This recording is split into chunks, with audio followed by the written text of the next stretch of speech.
Hello friends, मैं सोनू सिद्दीकी स्वागत करता हूं आपका अपना यूट्यूब चैनल एग्जाम पर में। और आज हम लोग देखने वाले हैं शब्द विचार। जी हाँ दोस्तों, इसके पहले यानी हिंदी का जो आपका ग्रामर जो चल रहा था उसमें हम लोग यानी वर्ण विचार पढ़ चुके थे, जिसमें हम वर्णमाला के बारे में पढ़े थे, जिसमें हम देखे थे कि वर्ण किसे कहते हैं। ठीक है, वर्णों की कुल संख्या कितनी होती है तो हम लोग देखे थे। वर्ण भी इसमें हम लोग देख चुके थे, यानी उच्चारण स्थान, जैसे मान लिया आपका कंठ तालाब वर्ण क्या है, ओष्ठ वर्ण कौन सा है, दंत वर्ण कौन सा है, मूर्धन्य वर्ण कौन सा है, यानी किस वर्ण का उच्चारण कौन से उच्चारण स्थान से होता है। अगर आप इस वीडियो को नहीं देखे हैं तो आपका आई बटन पर भी लिंक दिया हो गया, वहां पर जाकर आप देख सकते हैं, या डिस्क्रिप्शन में जो लिंक दिया गया है आपका हिंदी का पूरा वीडियो का, जाकर वहां पर आप देख सकते हैं। ठीक है, तो आज हम यानी खासकर स्पेशल आपका एसएससी के लिए और जितने भी बिहार बोर्ड के लड़के हैं वो भी इस वीडियो को देख सकते हैं, आपका 12th या 10th बोर्ड का, क्योंकि उसमें भी ग्रामर पूछता है, सेम टू सेम ही रहता है, कुछ अलग नहीं रहता है। तो आज हम लोग जो दूसरा चैप्टर पढ़ेंगे उसका नाम है आपका शब्द विचार। जी है दोस्तों, क्या है आपका शब्द विचार। शब्द विचार, तो शब्द विचार को पढ़ने से पहले सबसे पहले हम देखेंगे आगे शब्द कहते किसे हैं। ठीक है, यानी शब्द का परिभाषा क्या हो। जैसे हम लोगों ने देखा था कि वर्ण क्या होता है, वर्ण विचार किसे कहते हैं। ठीक है, तो वर्ण मतलब वर्ण वह मूल ध्वनि होता है जिसका खंड या टुकड़ा नहीं होता है, यानी बोल सकते हैं कि ध्वनि की सबसे छोटी इकाई। ठीक है, आज हम देखेंगे भाई शब्द क्या है। तो शब्द के बारे में क्या बोलेंगे, यानी स्पष्ट रूप से शब्द के बारे में हम बोल सकते हैं कि वर्णों या ध्वनियों का सार्थक मेल, वर्ण या ध्वनियों के सार्थक मेल को हम क्या कहेंगे, शब्द कहेंगे। सबसे पहले आता है आपका शब्द का परिभाषा। तो थोड़ा सा हम इसको बारे में देख ले रहे हैं, इसके बारे में आखिर शब्द होता क्या है। तो शब्द क्या होगा जी, वर्णों या ध्वनियों के सार्थक मेल को क्या बोल सकते हैं, वर्णों या ध्वनियों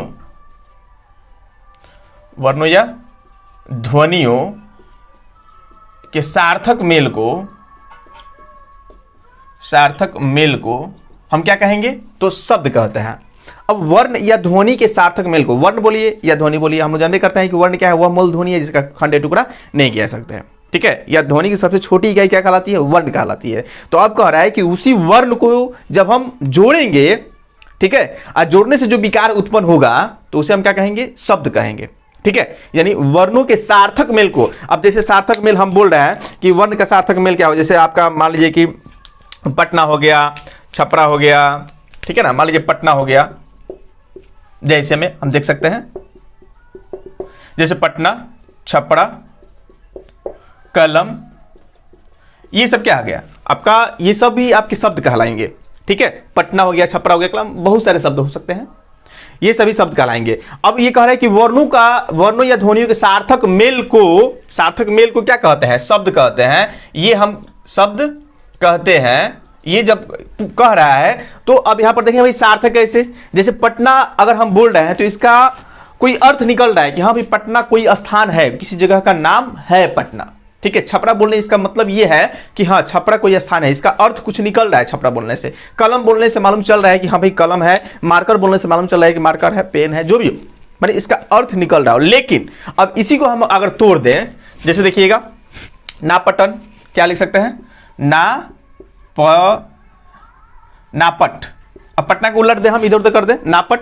अब ये सार्थक मेल हुआ, यानी कह रहे हैं वर्णों के सार्थक मेल को हम क्या कहते हैं, शब्द कहते हैं। तो अब बताइए कि ये क्या सार्थक मेल हुआ, सार्थक मेल हुआ नहीं। अब नापट का अर्थ क्या हो रहा है, अब बताइए कि नापट कोई अर्थ नहीं है, इसका कोई सार्थक अर्थ नहीं निकल रहा है, इसका मतलब ये क्या नहीं होगा, आपका शब्द नहीं होगा। तो याद ये रखना है कि वर्णों या ध्वनियों के सार्थक मेल को शब्द कहते हैं। जैसे पटना हो गया, छपरा हो गया, कलम हो गया, राम हो गया, मोहन हो गया, सीता हो गया, गीता हो गया, मतलब इस सब का अगर हम कुछ बोल रहे हैं, जैसे रोटी हो गया, चावल हो गया, दाल हो गया, ठीक है, भात हो गया, हाँ, ये सभी क्या होंगे, यानी अगर हम बोल रहे हैं तो हमारे दिमाग में उसका चित्र दिखाई देता है कि हाँ भाई ये है। अगर हम बोल रहे हैं कि कपड़ा, तो कपड़ा कोई कपड़ा होगा, इसका अर्थ है। लेकिन अब इसी को हम जैसे पटना ही बोले और इसको उलट दिए, अब यहाँ पे छपरा है, रापच, और इसको उल्टा कर दे रहे, रापच, छपरा क्या कर दिए, रापच कर दीजिए। अब बताइए कि रापच कुछ है, रापच बोलने से आपके दिमाग में कोई चित्र उभर कर सामने आ रहा है, नहीं आ रहा है। इसका मतलब कि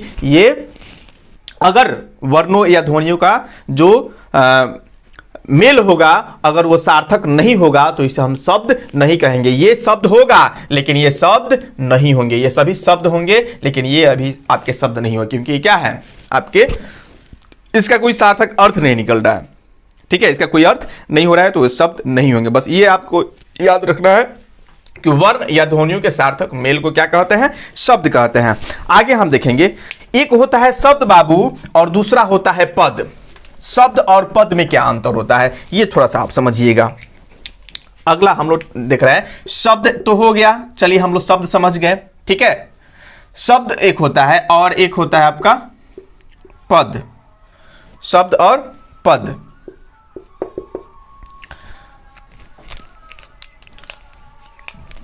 तो शब्द कब पद कहलाएगा ये बात आपको याद रखना है कि शब्द कब पद कहलाता है। आप लोग बताइए कमेंट करेगा, शब्द पद कब कहलाएगा। शब्द तब तक शब्द है जब तक कि उसका उपयोग यानी किसी वाक्य में नहीं किया गया हो। शब्द तब तक शब्द है जब तक वो स्वतंत्र हो। कलम है तो कलम है, अगर हम बोल दें कि यह मेरा कलम है तो यह मेरा कलम एक वाक्य हो गया, और वाक्य में ये शब्द आ रहा है, इसका मतलब क्या हुआ कि ये जो शब्द है, अब इस शब्द को शब्द नहीं कहेंगे, इसको क्या कहेंगे, हम पद कहेंगे। जैसे राम आम खाता है, तो राम एक शब्द है, आम क्या है, ये भी आपका शब्द है, ठीक है। लेकिन अब राम आम खाता है, ये राम और आम का हम लोग क्या कर दिए, यानी पद, यानी एक वाक्य में इसको पिरो दिए हैं, तो अब ये जो शब्द होगा ये शब्द नहीं कहा जाएगा, अब इसको हम क्या कहेंगे, तो पद कहेंगे, ठीक है। तो ये बात आपको याद रखना है कि शब्द तब तक शब्द है जब तक कि इसका उपयोग किस में न किया जाए, आपका वाक्य में ना किया जाए। तो इसको हम लिख लेंगे क्या, जब कोई शब्द किसी वाक्य में प्रयुक्त होता है, जब कोई शब्द किसी वाक्य में क्या होता है, प्रयुक्त होता है, प्रयुक्त होता है, तो वह क्या कहलाएगा, तो वह, या बोल सकते तो वही शब्द आपका पद कहलाता है। बात समझ में आ गया होगा। शब्द कब पद कहलाएगा, जब कोई शब्द अगर किसी वाक्य में प्रयुक्त होता है तो वही शब्द जो है अब क्या कहलाएगा, यही जो शब्द आपका जो था, यही शब्द को अब हम क्या कहेंगे, पद कहेंगे। ये बात आपको समझ में आ गया होगा। कभी कभी क्वेश्चन पूछ देता है निम्नलिखित में से शब्द कौन है, पद कौन है, तो शब्द अगर वाक्य में प्रयुक्त होगा तो शब्द होगा, अगर स्वतंत्र होगा, किसी वाक्य में प्रयुक्त नहीं किया गया होगा, तो वो क्या होगा बाबू, वो आपका शब्द होगा। पद कब होगा, जब वाक्य में प्रयुक्त किया गया। शब्द को अगर वाक्य में पिरो देंगे तो पद कहलाएगा, अगर वो स्वतंत्र रहेगा तो शब्द कहलाएगा। इसमें हमको उम्मीद है आपको कोई दिक्कत नहीं हुई होगी। एक बार कमेंट करके बताइए कि हाँ सर कोई दिक्कत नहीं है। चलिए हम लोग आगे बढ़ रहे हैं। और देखिए आप लोग वीडियो को शेयर नहीं करते हैं भाई, आपसे हाथ जोड़कर रिक्वेस्ट मैं कर रहा हूं कि जितना हो सके वीडियो को शेयर कीजिए, ठीक है। जितना हो सके वीडियो को शेयर कीजिए ताकि आपके अन्य दोस्तों के पास भी ये पहुंचे और इसका लुत्फ वो भी उठा सकें, ठीक है। और इसमें मेरा भी कुछ स्वार्थ है, मैं बता देना चाहता हूं स्वार्थ क्या है। भाई जितने लोग जुड़ेंगे उतना ही ज़्यादा बेटर होगा, उतना ही आपका जो एग्जाम दर्पण जो चैनल है वो थोड़ा सा फैलेगा। तो आप लोग थोड़ा सा, हम आपके लिए इतना मेहनत कर रहे हैं तो आपको एक बटन दबाना है।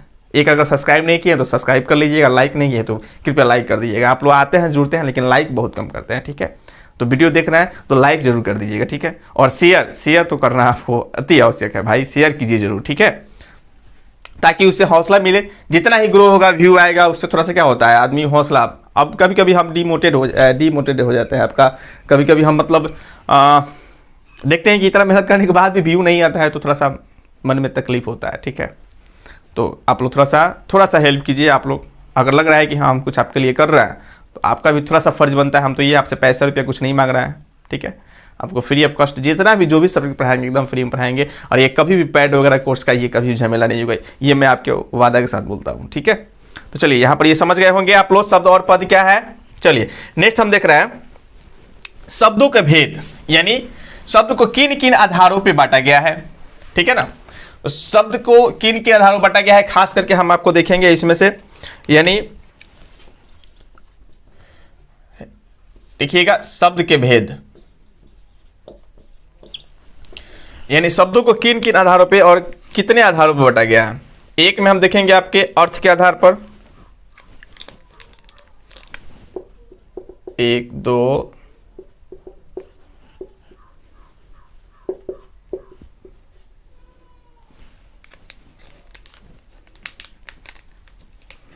एक में लिखिएगा आपका अर्थ के आधार पर, दूसरा हो जाएगा व्युत्पत्ति के आधार पर,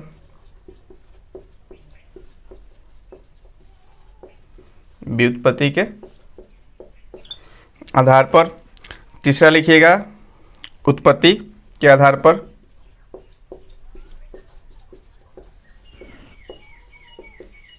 व्युत्पत्ति या इसको हम रचना ही बोल सकते हैं, रचना के आधार पर,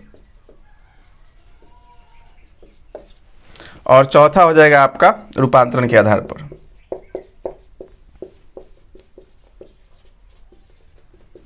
रूपांतरण के आधार पर ये पॉइंट आप नोट जरूर कर लीजिएगा, ठीक है।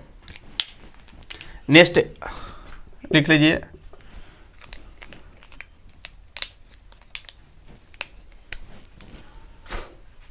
अर्थ के आधार पर शब्दों को दो भागों में बांटा गया है।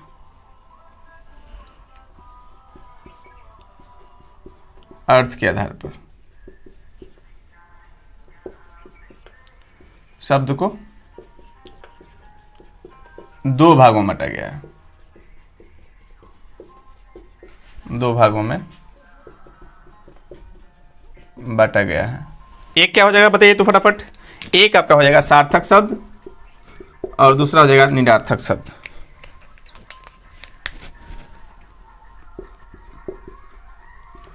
सार्थक शब्द और दूसरा क्या होगा, निरार्थक शब्द।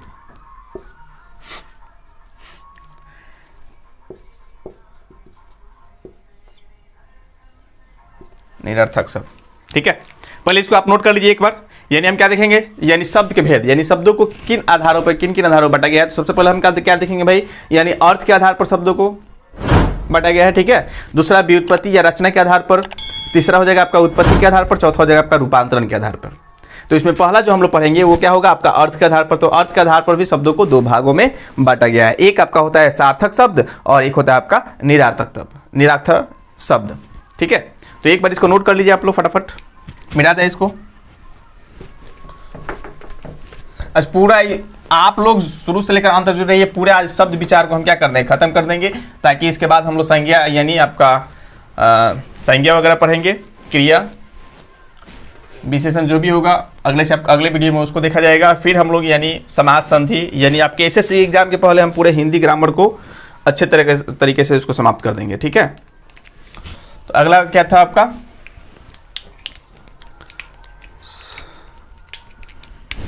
अर्थ के आधार पर।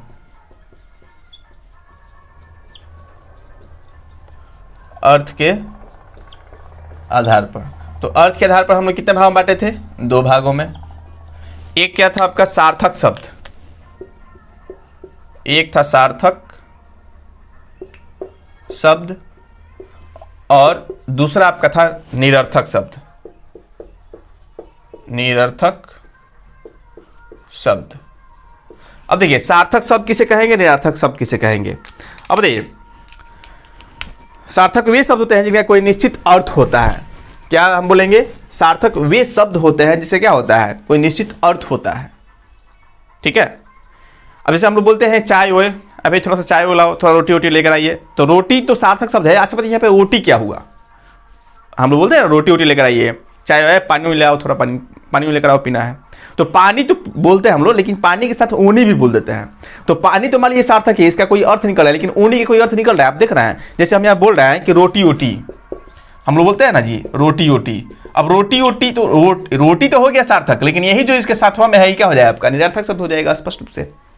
यानी वे शब्द जिससे कोई सार्थक अर्थ निकलता हो, वे शब्द जिसका कोई क्या होता हो, अर्थ निकलता हो, वो क्या होंगे, सार्थक शब्द। और जिसका कोई अर्थ न निकले उसे हम क्या कहेंगे, निरर्थक शब्द। सीधी सी बात है, याद रहेगा आपको, ठीक है। तो चलिए इसका परिभाषा में हम नोट कर रहे हैं, क्योंकि हम जो पढ़ेंगे एकदम डीप पढ़ेंगे और कुछ भी छोड़ छाड़ कर नहीं पढ़ना है, ठीक है ना। तो इसको लिख लीजिए,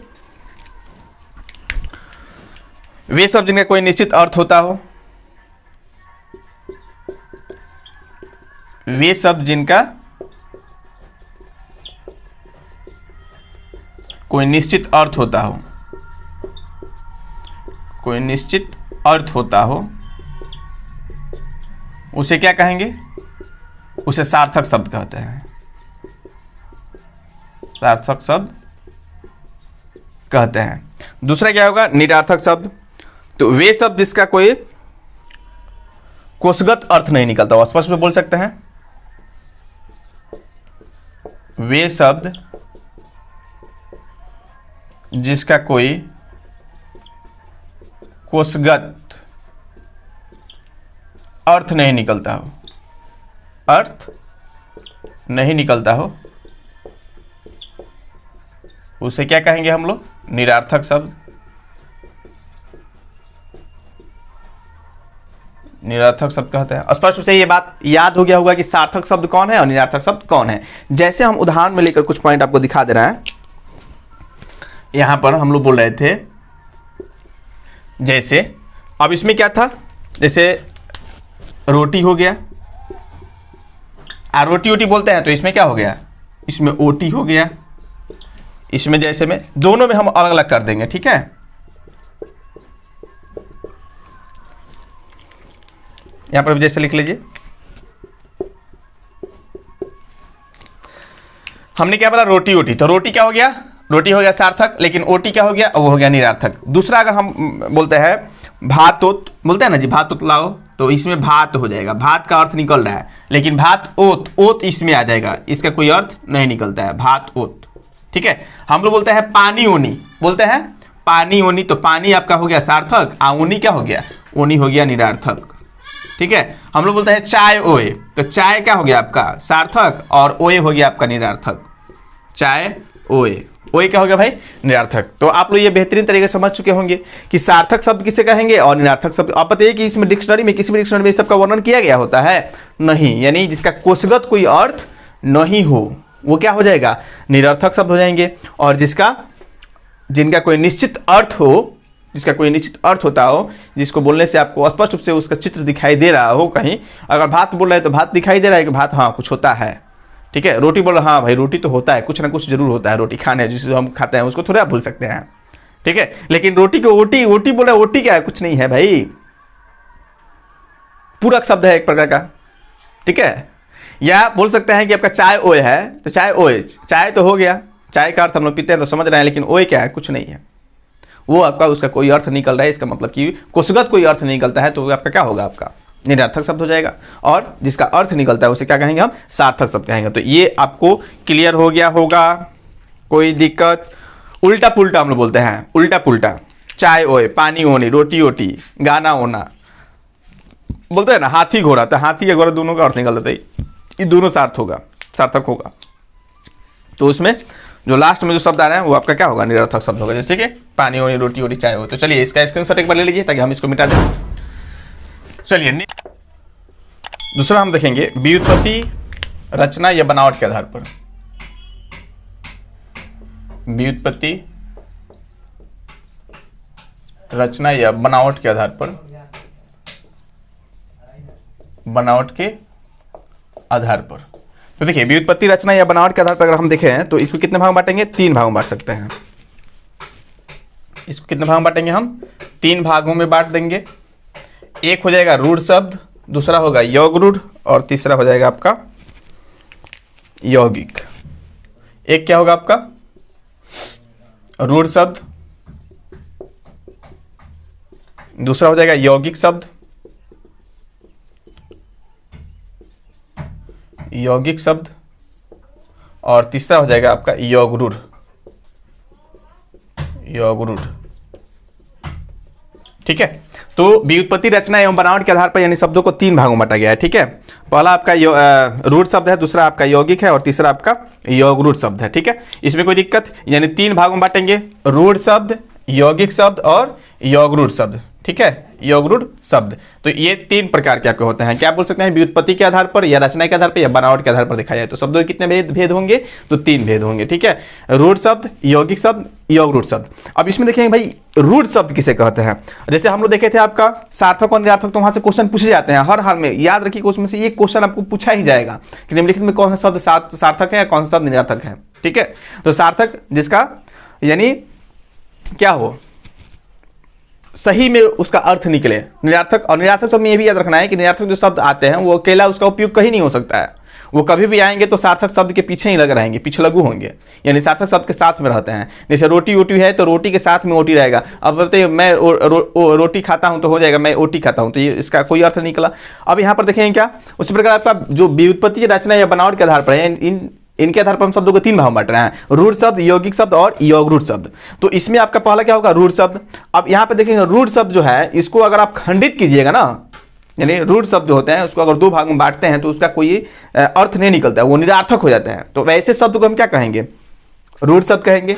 मतलब अगर मान लीजिए हम बोल रहे हैं आम, ठीक है, अगर आम बोल रहा है तो आम को अगर आ प्लस म कर दीजिए तो इसका कोई अर्थ निकल रहा है आ का, यानी जो खंडित अर्थ है इसका कोई अर्थ निकल रहा है, नहीं निकल रहा है। तो रूढ़ में ही होता है कि जो शब्द होते हैं उसको अगर 2 भागों में उसको अगर तोड़ते हैं हम लोग तो तोड़ने के बाद यानी वो निरार्थक हो जाते हैं, उसका कोई अर्थ नहीं रहता है, ठीक है। लेकिन यौगिक में क्या होगा, जैसे मान लीजिए यौगिक में हम पहले समझ लीजिए उसके बाद हम इसको लिख लेंगे। जैसे मान लीजिए आपका विद्यालय इसमें हो गया, यौगिक में विद्यालय, तो यहां पर अगर दोनों शब्द यानी यौगिक जो शब्द होते हैं वो शब्दों से मिलकर बने होते हैं, ठीक है, 2 या 2 से अधिक शब्दों से मिलकर बने होते हैं। तो यहां पर विद्या जो है यानी विद्यालय जो है, तो विद्या में हम क्या हो, इसको अगर हम तोड़ेंगे तो विद्या प्लस आलय होता है, आप लोग जानबे करते हैं, विद्या जोड़ आलय, आलय तो क्या होता है विद्यालय। तो विद्या का अर्थ क्या होता है, ज्ञान, विद्या का अर्थ क्या होता है ज्ञान, आलय का घर अर्थ क्या होता है घर, ठीक है। विद्या मतलब ज्ञान या बुद्धि, कुछ भी आप समझ सकते हैं, ज्ञान समझिए चाहे बुद्धि समझिए, यानी ज्ञान का घर जो होता है उसे हम क्या कहते हैं, विद्यालय कहते हैं। तो आप देख रहे हैं कि विद्या का भी अर्थ निकल रहा है और आलय का भी अर्थ निकल रहा है, ये हो जाएगा आपका यौगिक, ठीक है। पूछे कि निम्नलिखित में कौन सा आपका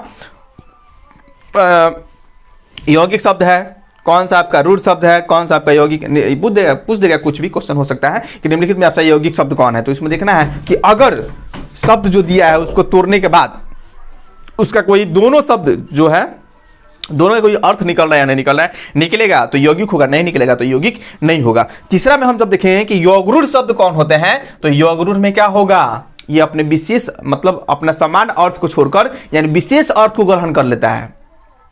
यौगरूढ़ जो शब्द होते हैं वो अपने समान अर्थ को छोड़कर क्या करते हैं, विशेष अर्थ को ग्रहण करते हैं, तो उसे हम क्या कहेंगे, यौगरूढ़ शब्द कहेंगे। पहला बात, वैसे शब्द जिसको तोड़ने के बाद उसका कोई अर्थ ना निकले, वो निरर्थक हो जाए, तो उसे हम रूढ़ शब्द कहेंगे। वैसे शब्द जिसको तोड़ने के बाद दोनों यानी विखंडित अर्थ जो शब्द होते हैं दोनों का अर्थ निकलता हो तो आपका यौगिक शब्द हो जाएगा। और यौगरूढ़ जो अपने समान अर्थ को छोड़कर विशेष अर्थ ग्रहण करता है उसे हम क्या कहेंगे, यौगरूढ़। जैसे यहां पर हम देखे हैं लंबोदर या पंकज, ठीक है, ठीक है, पंकज।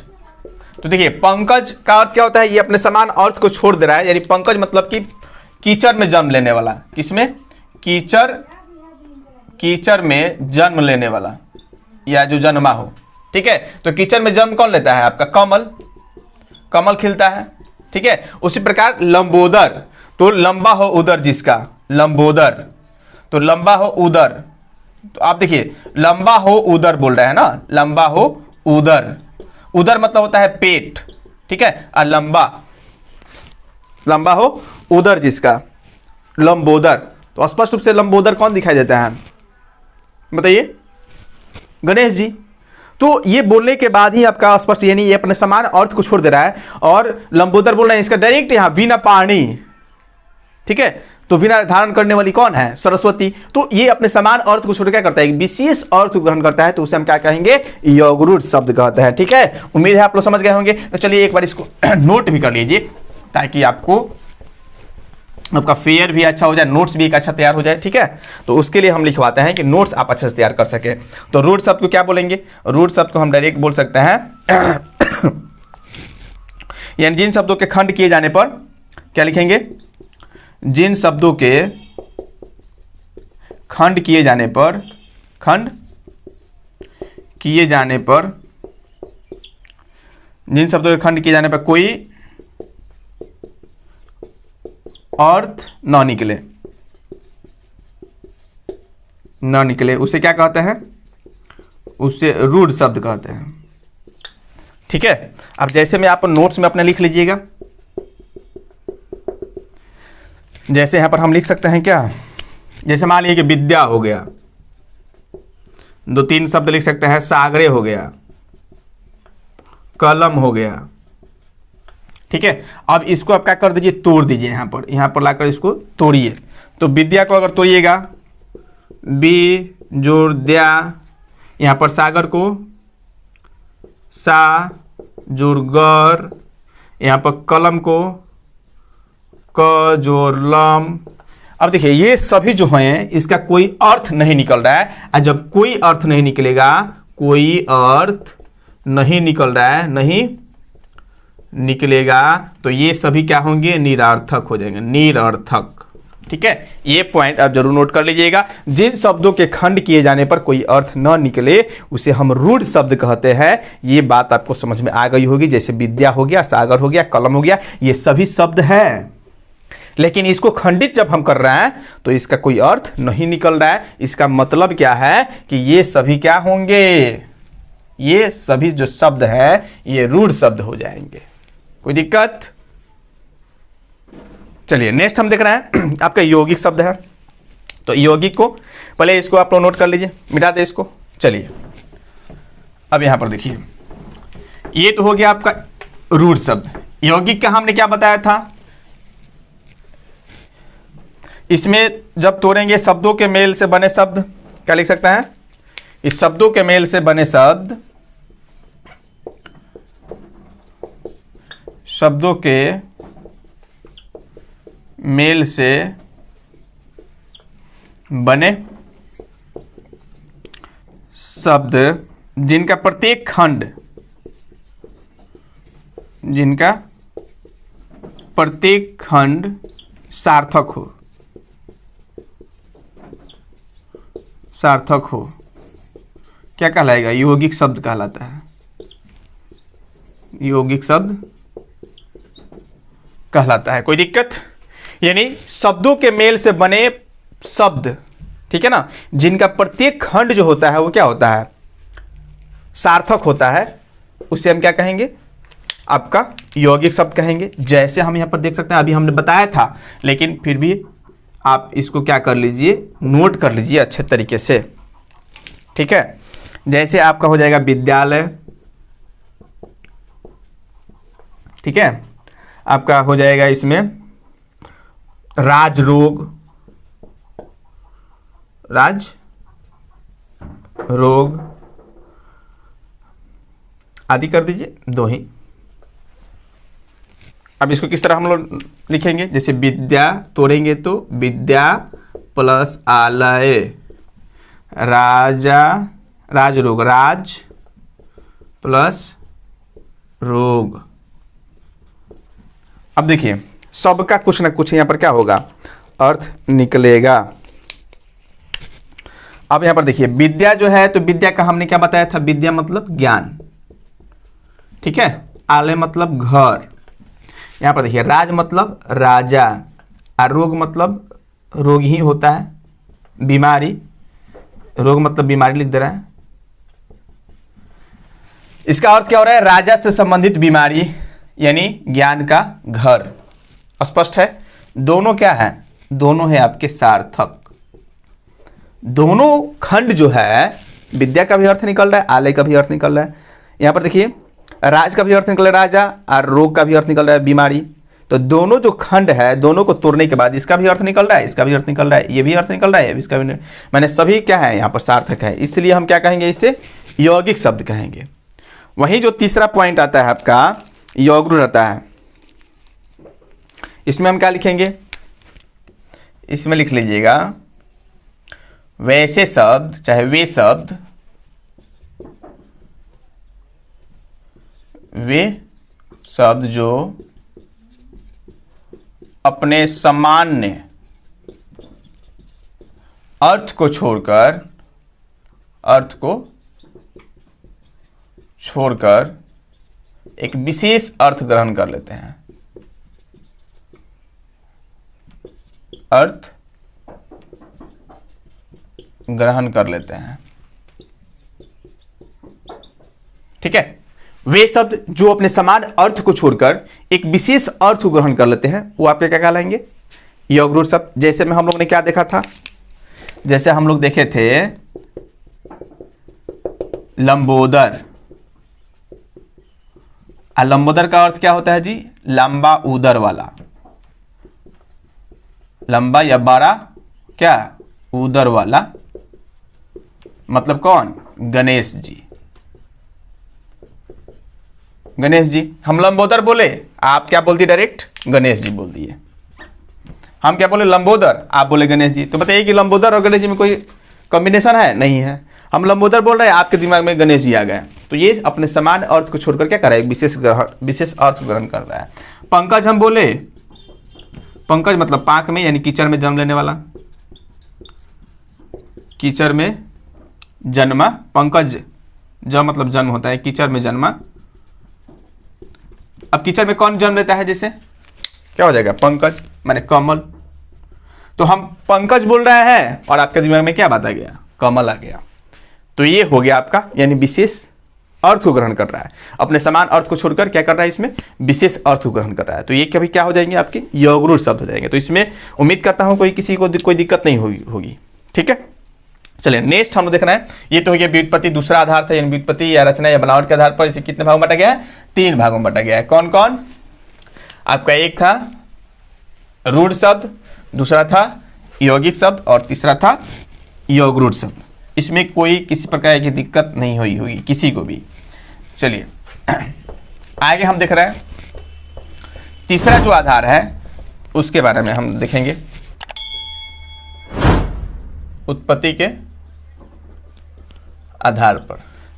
तो अब देखिए उत्पत्ति के आधार पर इसको कितने भाग बांट सकते हैं, तत्सम, तद्भव, देशज, विदेशज। मालूम होगा आप लोग सब लोग पढ़े होंगे, पढ़े तो होंगे सब लोग, 9th 10th से ही पढ़ते आ रहे हैं भाई, लेकिन याद नहीं रहता है, यही ना।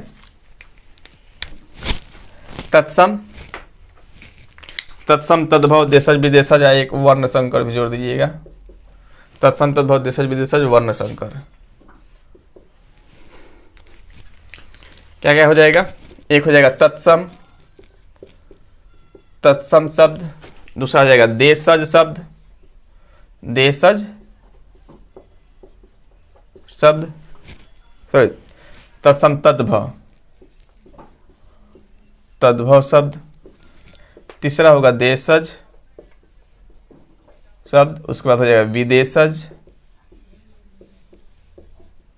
और एक हो जाएगा वर्ण संकर, वर्ण संकर शब्द। ये आपके कितने हो जाएंगे, 5 प्रकार के हो जाते हैं। कितने, 5 प्रकार के, 1 2 3 4 और ये हो गया आपके 5, यानी 5 प्रकार के आपके उत्पत्ति के आधार पर शब्द होते हैं। एक होता है तत्सम शब्द, दूसरा होता है तद्भव शब्द, तीसरा होता है देशज, चौथा होता है विदेशज, एक होता है 5वां जो आपका वर्ण संकर। ठीक है, सबके बारे में देखेंगे, पहले एक बार आप इसको समझ लीजिए। तत्सम समझ लीजिए, उसके बाद हम लोग इसको लिखवा देंगे। ठीक है, तत्सम किसे कहेंगे, संस्कृत के वे मूल शब्द जिसका ज्यों का त्यों हिंदी में क्या होता है, प्रयुक्त होता है। ठीक है, जैसे रात्रि, रात्रि शब्द हो गया, तो रात्रि हम लोग बोलते हैं संस्कृत का शब्द है, अगर ये हिंदी में ज्यों का त्यों प्रयोग होगा तो ये क्या कहलाएगा, तत्सम शब्द कहलाएगा। लेकिन अगर वहीं रात्रि को रात, रात हो गया तो संस्कृत के बिगड़े हुए रूप को क्या कहता है, तद्भव कहता है। बात समझ रहे हैं ना, यानी संस्कृत के वे मूल शब्द जिसका उपयोग हिंदी में ज्यों का त्यों होता है, कोई बिना परिवर्तन किए, यानी जिस तरह संस्कृत में जैसे उपयोग होता है उसी प्रकार आपका हिंदी में हो जाए। जैसे स्वतः, प्रातः, ये सब जो संस्कृत जो शब्द है उसका हिंदी में ज्यों का त्यों प्रयोग होता है, लेकिन हम लोग रात्रि का उपयोग रात के रूप में करते हैं, तो ये आपका तद्भव हो गया। यानी वैसे हिंदी संस्कृत के वे मूल शब्द जिनका हिंदी में ज्यों का त्यों प्रयुक्त होगा तो आपके तत्सम शब्द कहलाएंगे, जैसे रात्रि हो गया। ठीक है ना, उसी प्रकार तद्भव में क्या होगा, यानी संस्कृत के बिगड़े हुए रूप को तद्भव कहते हैं। अब संस्कृत के बिगड़े हुए रूप क्या होगा, जैसे हम रात्रि को रात बोलेंगे, चंद्र को चंद्रमा बोलते हैं ना जी। ठीक है, तो ये सब क्या हो जाएंगे, आपके तद्भव हो जाएंगे। देशज मतलब देश में आम बोलचाल में, यानी देश के अंतर्गत, देश के अंतर बोली गई भाषाओं से उत्पन्न शब्द को क्या कहेंगे, देशज। आप विदेशज मतलब विदेशी भाषाओं से ली गई शब्द को, जैसे मान लीजिए कि आपका कलम हो गया, किताब हो गया, ये सब अरबी उर्दू फारसी शब्द है। ठीक है ना, तो ये सब क्या है, विदेशी शब्द है। ऑफिस हो गया इंग्लिश का, ठीक है, डॉक्टर हो गया, इंजीनियर, ये सब जो भी हम बोलते हैं ये सब क्या है, आपका विदेशी शब्द है। उसी प्रकार वर्ण संकर मतलब ये मिक्सचर है, खिचड़ी है। ठीक है, यानी 2 भाषाओं से मिलकर उत्पन्न शब्द को क्या कहता है, वर्ण संकर कहता है। ठीक है, तो एक बार हम लोग सबके बारे में क्या करेंगे, यहाँ पर नोट करते चलेंगे। यहाँ पर देखिए कह रहा है एक में तत्सम शब्द, तो तत्सम किसे कहेंगे, स्पष्ट से बोल सकते हैं क्या? संस्कृत के वे मूल शब्द जिनका हिंदी में ज्यों का त्यों प्रयोग होता है। संस्कृत के वे मूल शब्द, मूल शब्द जिनका प्रयोग हिंदी में ज्यों का त्यों होता है, उसे हम क्या कहेंगे, तत्सम शब्द कहते हैं। यानी संस्कृत के मूल शब्द को बोल सकते हैं, यानी संस्कृत के वे मूल शब्द जिनका प्रयोग हिंदी में ज्यों का त्यों होता है, उसे हम क्या कहेंगे, उसे हम कहते हैं तत्सम शब्द, तत्सम शब्द कहते हैं। अब जैसे यहाँ पे इसको नोट कर सकते हैं, जैसे क्या क्या हो जाएंगे, जैसे मान लीजिए आपका कंपन हो गया, रात्रि हो गया, और इसमें सभी आ जाएंगे आपके, अंकुर हो गया, अंकुर हो गया, या चंद्र हो गया, दधि हो गया इत्यादि। दधि को हम लोग क्या कर देते हैं, दही बोल देते हैं, ठीक है। ये आपका इसी को हम लोग देखेंगे आपका तत्सम शब्द में, तद्भव में। तो ये तो आप लोग समझ गए होंगे संस्कृत के वे मूल शब्द जिनका प्रयोग ज्यों का त्यों किस में होता है, हिंदी में होता है, तो उसे हम क्या कहेंगे, तत्सम शब्द। लेकिन अगर इसी के बिगड़े हुए रूप का उपयोग करेंगे हिंदी में, तो आपका क्या होगा, तद्भव हो जाएगा। तो तद्भव में क्या लिखेंगे, हिंदी में प्रयुक्त संस्कृत के बिगड़े हुए, हिंदी में प्रयुक्त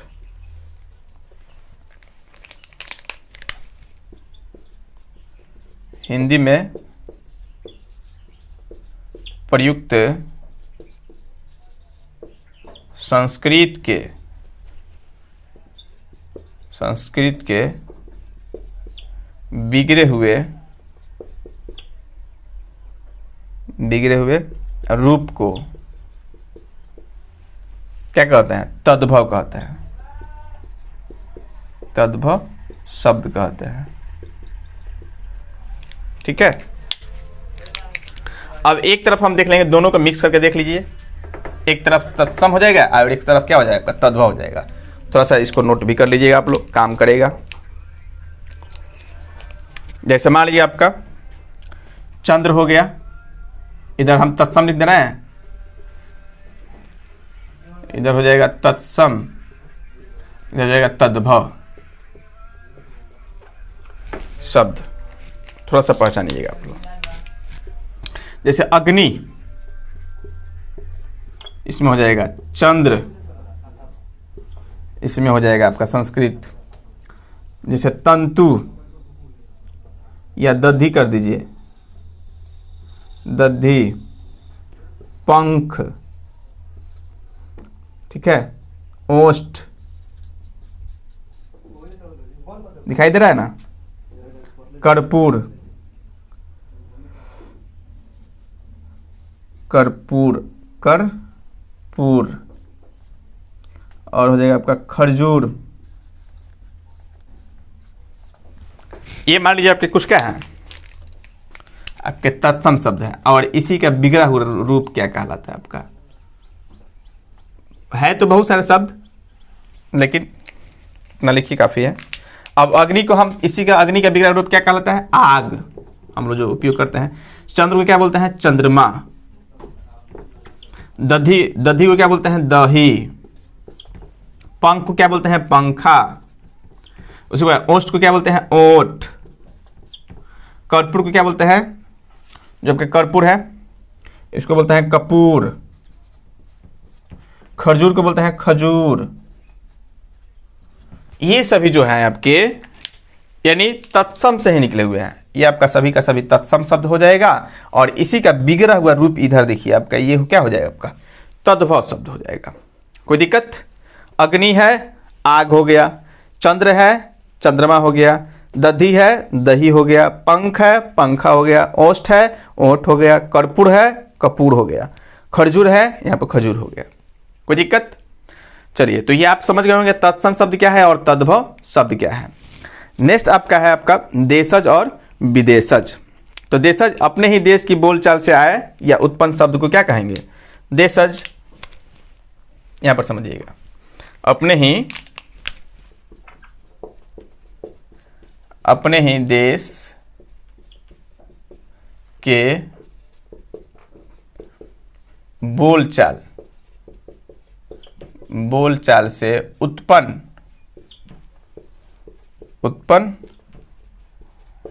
शब्द को देशज शब्द कहते हैं। ठीक है, जैसे यहां पे क्या नोट कर लेंगे, जैसे बहुत सारे है, तो बहुत सारे शब्द जो अपने देश के बोलचाल से उत्पन्न हुए हैं। अब इसमें हम देखेंगे आपका क्या क्या हो जाएगा जी। इसको भी दो चार शब्द को हम लोग क्या कर लेंगे, नोट कर लेंगे। जैसे आपका कुत्ता हो गया, खच्चर हो गया, ईदर हो गया, गिलौरी हो गया,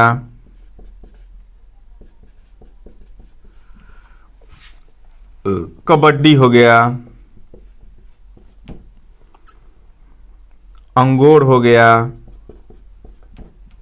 खरहा हो गया,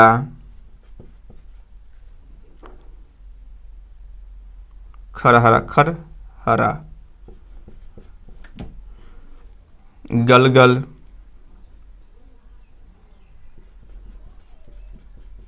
आदि है, तो बहुत सारे शब्द आदि कर देंगे। ये सभी क्या है? कुत्ता, खच्चर, ईदर, गिलौरी, कबड्डी, अंगूर, खरहरा, ठीक है, गलगल आदि। ये सब गलगला नहीं बोलते हैं, गलगला, वही सब, ये सब क्या हो जाएगा आपके देशी शब्द। मतलब अपने ही देश के बोलचाल से उत्पन्न शब्द को क्या कहेंगे? देशीय, इसे हम क्या कहेंगे? देशज शब्द कहेंगे। वहीं आपका विदेशज शब्द क्या होगा? तो विदेशज के लिए हम लोग क्या कहेंगे? मान लीजिए कि विदेशी भाषाओं, विदेशी जैसे मान लीजिए आपका हिंदी हो गया, अंग्रेजी हो गया, अरबी हो गया, फारसी हो गया, इन सभी शब्दों से लिए गए शब्द को हम क्या कहेंगे? विदेशी शब्द कह सकते हैं ना जी। यानी एक तो हो गया देशज शब्द, यानी जो अपने देश के बोलचाल से उत्पन्न जो शब्द हैं उसको हम क्या कहेंगे? देशज शब्द। लेकिन विदेशी भाषाओं से लिए गए शब्दों को क्या कहेंगे? विदेशज शब्द बोल सकते हैं। यानी विदेशी भाषाओं से आए शब्द को विदेशज शब्द कहते हैं। क्या लिख लेंगे? विदेशी भाषाओं से आए शब्द को, विदेशी भाषाओं से आए शब्द को,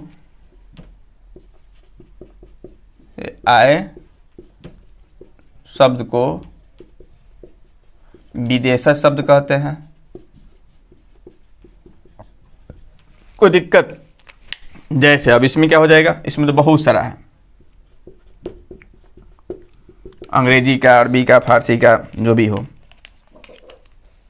जैसे अंग्रेजी से स्टार्ट कर रहे हैं हम लोग। अंग्रेजी से कौन कौन लिए गए हैं विदेशज में? एक तो अंग्रेजी हो जाएगा, दूसरा आपका अरबी शब्द हो जाएगा, तीसरा फारसी हो जाएगा, ठीक है, उर्दू हो जाएगा, उर्दू से भी लिया गया है। तो सब में से एक एक दो को हम क्या करेंगे? यहाँ पर नोट कर लेंगे, ठीक है। अब देखिए विदेशी में अब आपका अंग्रेजी शब्द क्या हो जाएगा? जैसे अपील हो गया, एल्कोहल हो गया, अपील, एल्कोहल, ऑफिस, डॉक्टर,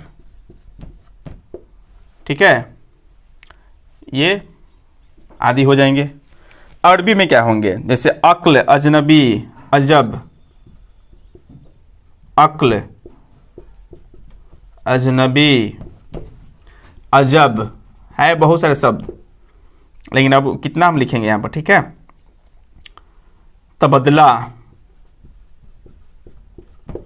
इत्यादि कर दीजिए। अब उसी प्रकार फारसी में अगर देखा जाए तो अंगूर, अंजीर, अंदर, अंगूर, अंजीर, अंदर हो जाएगा, ईसवी, ईसाई, उम्मीद, ईसवी, ईसाई, उम्मीद, बहुत सारे शब्द हैं। ठीक है, उसी प्रकार अगर उर्दू से पूछे तो उर्दू से भी बहुत सारे शब्द को लिए गए हैं। ठीक है, तो ये सभी आपके जो हैं, मान लीजिए जैसे किताब होता हो गया, उर्दू में ले लीजिए किताब हो गया आदि। जगह नहीं है, कितना लिखें, बस ये आपको समझना है। ठीक है, तत्सम मतलब क्या, संस्कृत के वे मूल शब्द जिनका प्रयोग हिंदी में ज्यों का त्यों होता है वे सभी क्या कहलाते हैं, आपके तत्सम शब्द कहलाते हैं। लेकिन यही हिंदी में प्रयुक्त संस्कृत के बिगड़े हुए शब्द को, हिंदी में प्रयुक्त संस्कृत के बिगड़े हुए शब्द को क्या कहते हैं, तद्भव कहते हैं, जैसे आप यहाँ पर देख सकते हैं। उसी प्रकार देशज मतलब अपने ही देश के बोलचाल से उत्पन्न शब्द को हम क्या कहते हैं, देशज शब्द कहते हैं, जैसे कुत्ता, खच्चर, ईद, गिरौरी, कबड्डी आदि ये सब हो जाएंगे। विदेशज शब्द यानी विदेशी भाषाओं से आए शब्द को हम क्या कहेंगे, विदेशज शब्द कहते हैं। ठीक है, जैसे मान लीजिए अंग्रेजी भी विदेशी शब्द हो जाएगा, अरबी भी क्या हो जाएगा, विदेशी शब्द हो जाएगा, फारसी भी आपका विदेशी शब्द होगा, पुर्तगाली भी आपका विदेशी शब्द पुर्तगाली हो गया, मतलब पुर्तगाली भी भाषा से कुछ शब्द आया है। तो आप उसको देख सकते हैं, बहुत सारे हिंदी ग्रामर किसी बुक में आप देखिएगा तो बहुत सारा विदेशी शब्द क्या हो जाएगा, मिल जाएगा, तो आप उसको नोट कर सकते हैं। लेकिन बहुत सारा शब्द है, कितना आप याद करिएगा। ठीक है, तो याद रखना है, ये चुनने के लिए दे भी देता है कि निम्नलिखित में कौन सा देशज शब्द है, कौन विदेशज शब्द है। यहाँ से भी क्वेश्चन पूछे जाते हैं कि देशज और विदेशज, तत्सम तद्भव में देशज विदेशज में क्वेश्चन पूछे जाते हैं। ठीक है, वर्ण संकर से भी क्वेश्चन पूछे जाते हैं, तो इसको याद रखना है आपको हर हाल में। ठीक है, चलिए तो एक बार आप लोग इसका स्क्रीनशॉट ले लीजिए ताकि हम इसको मिटा दें इसको। तो ये तो हो गया आपका उत्पत्ति के आधार पे, उत्पत्ति के आधार पे तत्सम तद्भव देशज विदेशज। और एक इसमें बचा हुआ आपका क्या है, वो आपका वर्ण संकर, उसको भी हम देख लेते हैं। वर्ण संकर क्या होता है, उम्मीद करते हैं किसी को इसमें कोई दिक्कत नहीं हुआ होगा। तो लास्ट रह गया आपका वर्ण संकर, इसके बारे में हम क्या देखेंगे, किस प्रकार देखेंगे। इसमें है, देखिए क्या बताए थे हम, यानी दो भाषाओं से मिलकर बने शब्द को, दो भाषाओं से मिलकर बने शब्द को वर्ण संकर कहते हैं, वर्ण संकर कहते हैं। ठीक है, अब दो भाषा, आप जैसे में देख सकते हैं यहाँ पर, जैसे आपका अरबी फारसी से, अरबी प्लस फारसी से हो जाएगा, मिलकर बना है अलमस्त, अलमस्त। ठीक है, उसी प्रकार हम देखेंगे आपका हिंदी और अरबी से, और उदाहरण लिख लीजिए, उदाहरण जैसे लिख लीजिए खबरगीर भी हो जाएगा, खबरगीर। हिंदी अरबी से, हिंदी है प्लस अरबी, तो हिंदी अरबी से मिलकर बना है जैसे इमाम बाड़ा हो गया, इमाम बड़ा। अब इमाम और अरबी हो जाएगा, बड़ा क्या हो जाएगा आपका हिंदी हो जाएगा। उसी प्रकार एक और शब्द लिख लीजिए इसमें से, आपका मिस्री या गुसैल,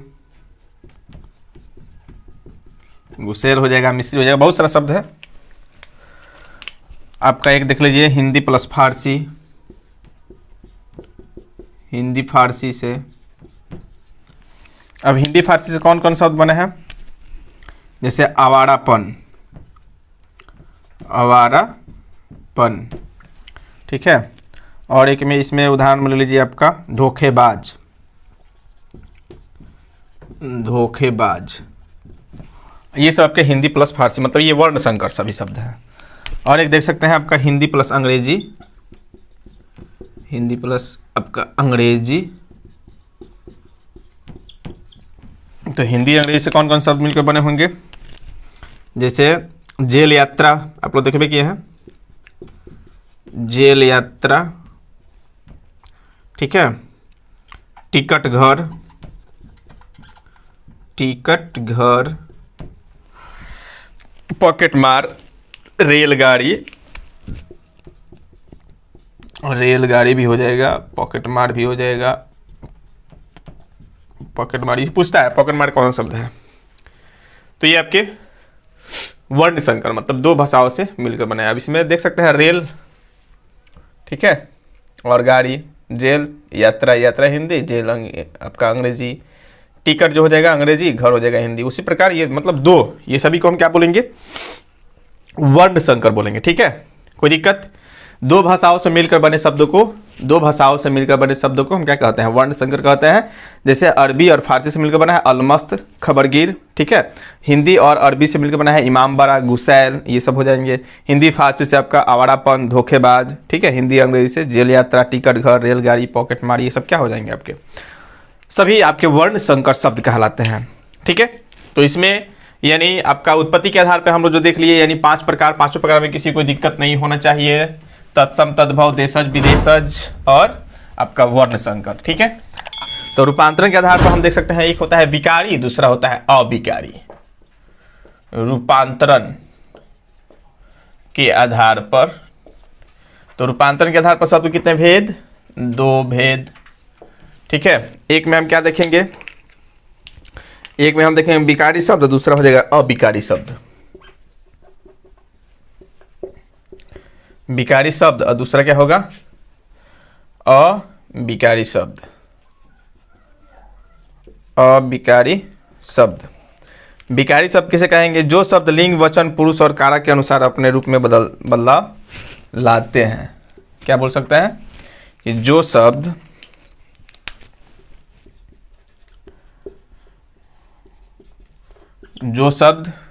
लिंग,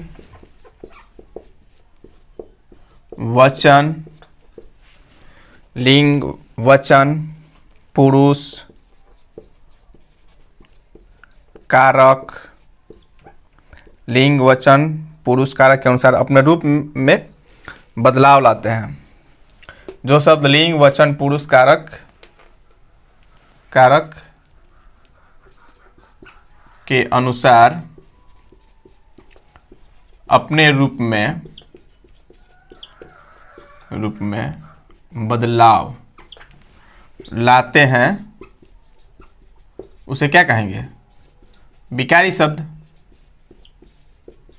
बात समझ में आ रहा है, मतलब जो शब्द लिंग, वचन, पुरुष, कारक आदि के अनुसार अपने रूप में क्या कर रहे हैं, बदलाव ला दे, ठीक है, उसे हम क्या कहेंगे, विकारी शब्द। जैसे हम देख सकते हैं इसका उदाहरण में, जो नहीं लाएंगे उसे अविकारी कहेंगे। सेम बात है, थोड़ा सा देख लेना है।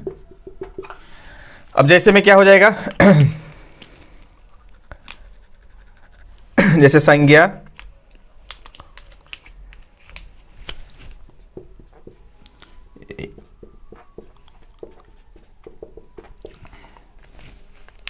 संज्ञा, सर्वनाम, विशेषण, क्रिया, संज्ञा, सर्वनाम, विशेषण, चौथा क्या हो जाएगा,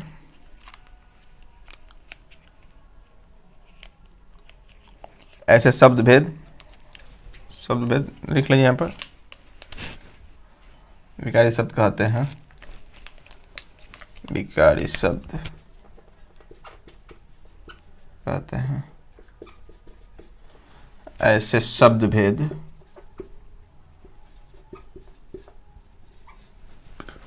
एक संज्ञा होगा, दूसरा सर्वनाम होगा, तीसरा विशेषण होगा। चौथा में लिख लीजिए इसमें क्रिया, ठीक है। ये क्या हो जाएंगे, यानी कोई भी नाम, सर्वनाम, तो संज्ञा सर्वनाम लोग जब करते हैं, नाम किसी भी नाम क्या कहते हैं, संज्ञा कहते हैं। तो कोई नाम क्या होगा, यानी अपने लिंग, वचन और पुरुष कारक के अनुसार क्या होता है, परिवर्तन लाता है, सर्वनाम हो जाएगा। यानी संज्ञा, सर्वनाम, क्रिया और विशेषण। संज्ञा, सर्वनाम, क्रिया, विशेषण जो होते हैं ये लिंग, वचन, पुरुष और कारक के अनुसार क्या करते हैं, अपने आप में बदलाव लाते हैं, और ये सभी क्या हो जाएंगे, आपके विकारी शब्द हो जाएंगे। उसी प्रकार अविकारी शब्द में क्या हो जाएगा, अविकारी को भी देख लिया जाए। सेम इसका हम क्या कर देंगे, उल्टा कर देंगे। जो शब्द लिंग, वचन, जो शब्द लिंग, वचन, पुरुष, कारक के अनुसार अपने रूप में बदलाव नहीं लाते हैं, अपने रूप में बदलाव नहीं लाते हैं, उसे अविकारी कहते हैं, अविकारी शब्द कहते हैं। ठीक है, अब इसमें देखिएगा, इसको छाट दिएगा 4 को तो बचेगा क्या आपके पास, जैसे यहां पर देख लीजिए,